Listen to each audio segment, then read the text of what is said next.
Manfaatlar to'qnashuvi. Manfaatlar to'qnashuvi to'g'risidagi axborotning hisobini yuritish. Davlat organlari yoki boshqa tashkilotlar manfaatlar to'qnashuvini hisobga olish reyestrini yuritadi.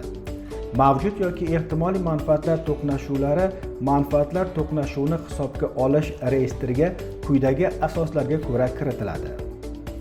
Davlat organlariga yoki boshqa tashkilotlarga ishga qabul qilishda nomzod tomonidan taqdim etilgan deklaratsiya asosida mavjud manfaatlar to'qnashuvi aniqlanganida, davlat organining yoki boshqa tashkilotning xodimi boshqa ishga o'tkazilgan taqdirda o'zidagi mavjud manfaatlar to'qnashuvi to'g'risidagi axborotni xabar qilganda, davlat organining yoki boshqa tashkilotning xodimi tomonidan taqdim etilgan ehtimoliy manfaatlar to'qnashuvi to'g'risidagi har yilgi deklaratsiya asosida mavjud manfaatlar to'qnashuvi aniqlanganida, mavjud manfaatlar to'qnashuvi to'g'risida xabarnoma taqdim etilganda, ehtimoliy manfaatlar to'qnashuvi to'g'risidagi deklaratsiya taqdim etilganida, rasmiy elektron ma'lumotlar bazalari orqali davlat organining yoki boshqa tashkilotning xodimida manfaatlar to'qnashuvi aniqlanganida, kelib tushgan murojaatga yoki xabarga asosan davlat organining yoki boshqa tashkilotning xodimiga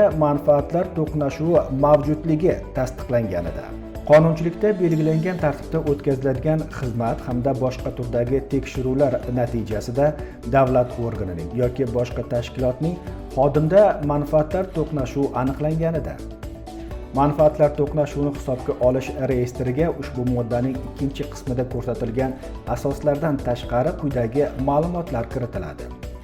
Mavjud yoki ehtimoliy manfaatlar to'qnashuvlarini tartibga solish yuzasidan ko'rilgan choralar to'g'risidagi ma'lumotlar. Manfaatlar to'qnashuvini oshkor etish chog'ida bila turib yolg'on yoki noto'g'ri axborotni taqdim etgan yoxud bunday axborotni yashirgan davlat organining yoki boshqa tashkilotning xodimga nisbatan ko'rilgan ta'sir choralari to'g'risidagi ma'lumotlar. 1707-90 kodi bilan 998-67-20, 71 kodi bilan 514-19-17, compliance_uzbekstil.uz, UMK _antikor-bot, O'zmedkombinat aksiyadorlik jamiyati ishonch liniyasi aloqa kanallari orqali compliance xizmatiga xabar bering.